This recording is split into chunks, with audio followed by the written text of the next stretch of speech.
Hello students, कल हमने किया था क्वांटम नंबर्स।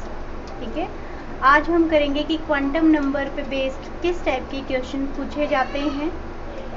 तो मान लिया सबसे पहले रिवाइज कराने की ज़रूरत है। क्वांटम नंबर्स कौन कौन से थे?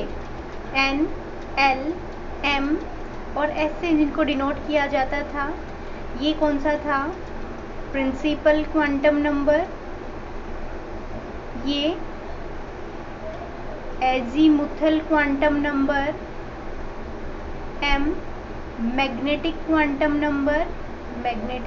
नंबर और एस कौन सा था? Spin quantum number. ठीक है, प्रिंसिपल क्वांटम नंबर की वैल्यू कहाँ से कहाँ तक थी? 1 टू लेके इन्फिनिटी। एल की वैल्यू कहाँ से कहाँ तक थी? 0 टू n-1। एम की वैल्यू, मैग्नेटिक क्वांटम नंबर्स की वैल्यू थी -L से लेके +L तक। यहाँ पे 0 भी इंक्लूड किया जाता था। और स्पिन क्वांटम नंबर की वैल्यू या तो +½ होती थी या -½ होती थी। क्लियर?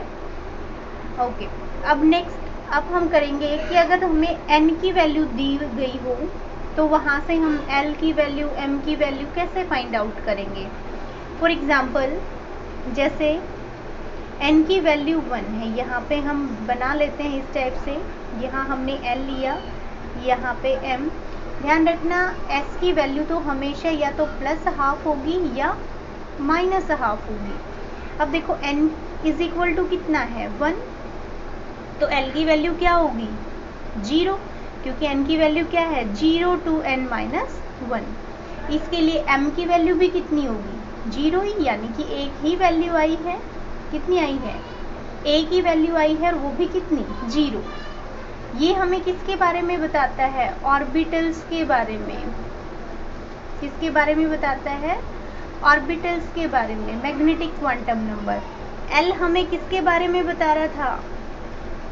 सब सेल के बारे में। सब सेल को ही हम ऑर्बिटल्स भी बोलते थे और ये टाइप्स ऑफ ऑर्बिटल्स हैं। क्लियर? और n यहाँ पे क्या है? Number of shells. क्लियर? तो देखो n इज इक्वल टू 1 है तो L इज इक्वल टू कितना आया? 0, यानी कि जो फर्स्ट सेल है उसमें एक सब सेल है। क्लियर? और उस एक सब सेल्स का जो ऑर्बिटल है वो कितना है? वो भी एक ही है।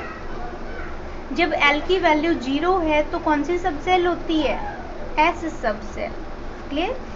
ये एक ही है, यानी कि हम अभी तो यहाँ पे हमने इसको कैसे एक स्क्वायर की फॉर्म में लिखा है, तो वास्तव में जो स्ट्रक्चर है वो अलग से हम करेंगे।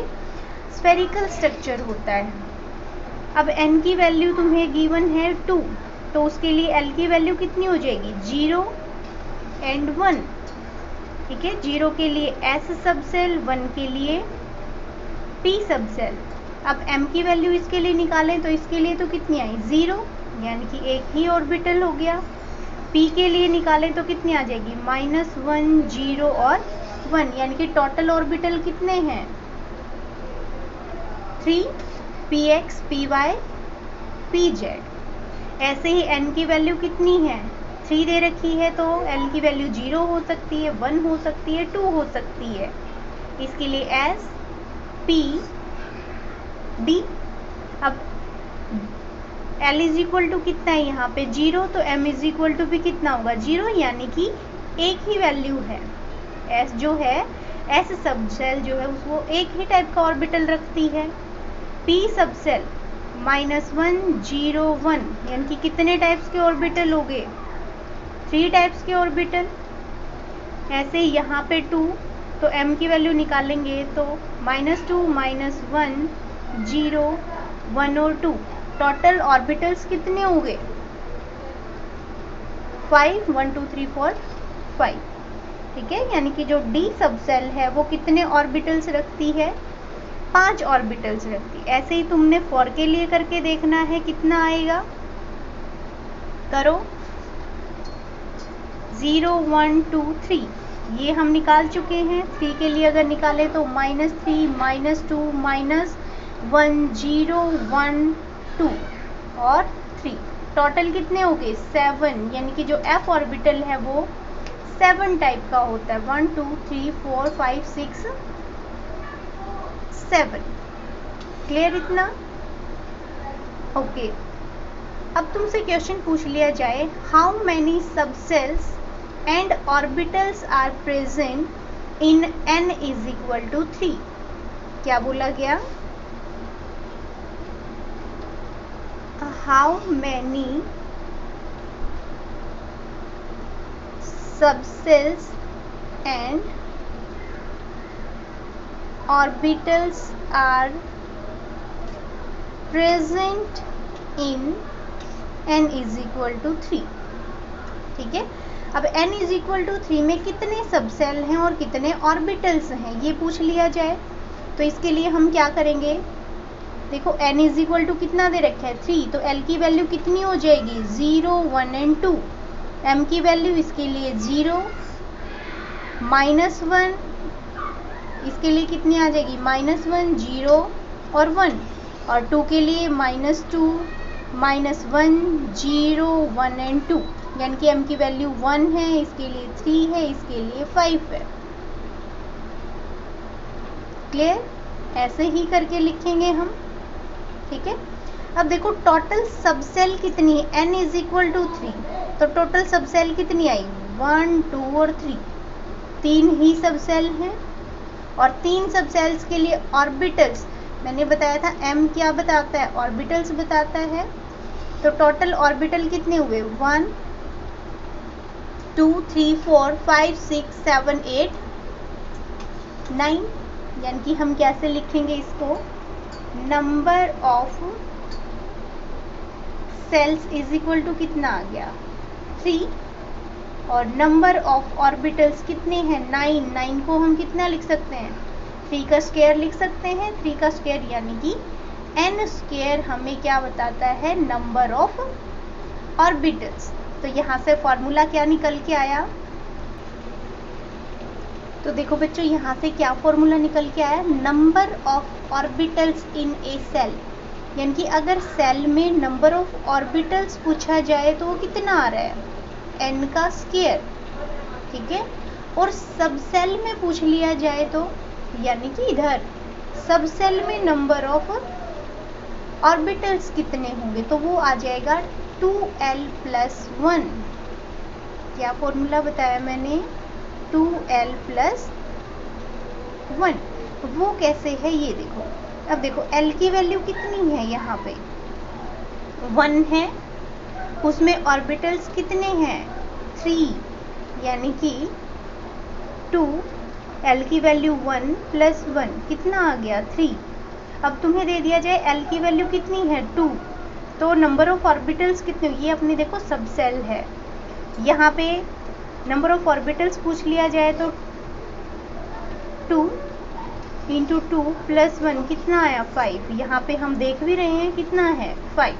तो 2 फार्मूलाज यहाँ से ड्राइव हो रहे हैं, वो कौन से हैं, number of orbitals in a shell is equal to n square, और number of orbitals in a subshell वो कितना है 2l + 1। क्लियर हुआ? ठीक है, ओके। अब आ जाए, अब तुमने ये करना है find number of orbitals is equal to n, जिसमें 2 दे रखा है, ये तुमने करना है फाइंड नंबर ऑफ, तो इसको तुमने करके देखना है find number of orbitals in n is equal to 2। अब बात आ जाए कि find number of electron find out करो।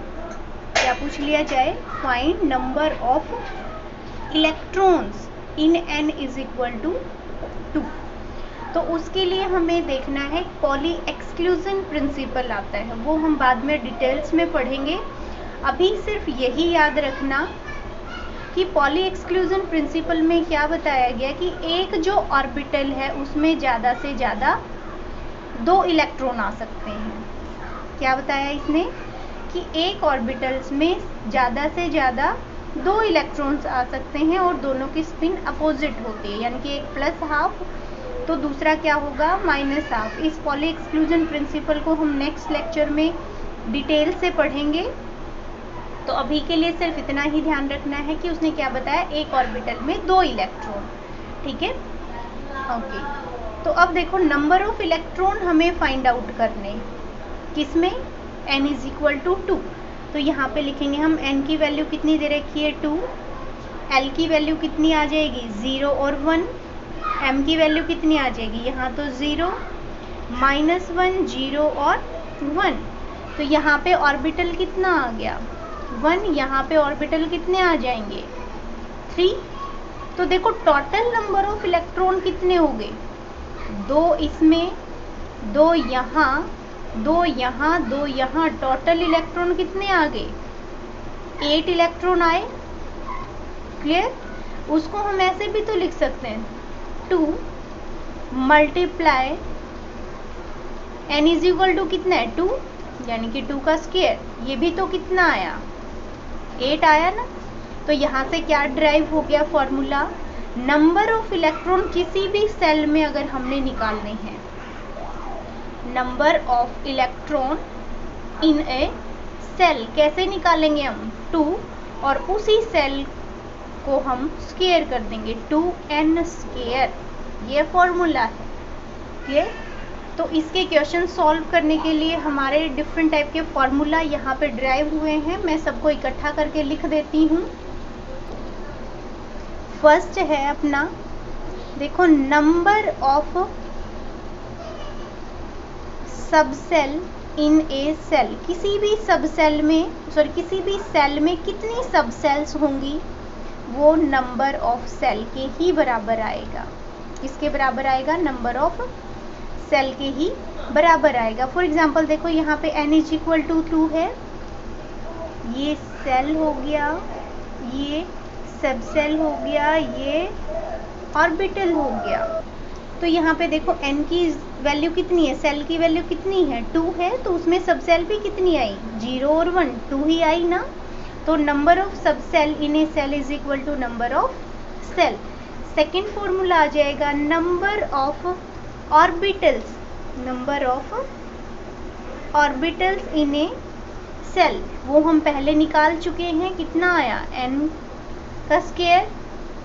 ओके, अब आ जाए number of orbitals in a सब सेल। देखो सेल में ऑर्बिटल निकालने हैं तो n का स्क्वायर कर देंगे, और सब सेल में निकालने हैं तो 2l + 1 कर देंगे। ठीक है। अब number of electron in A orbital, एक ऑर्बिटल में कितने इलेक्ट्रॉन हैं, 2 इलेक्ट्रॉन आ सकते हैं, पॉली एक्सक्लूजन प्रिंसिपल ने बताया। अब number of electron in a shell हम निकाल चुके हैं, कितना 2n²। ठीक है।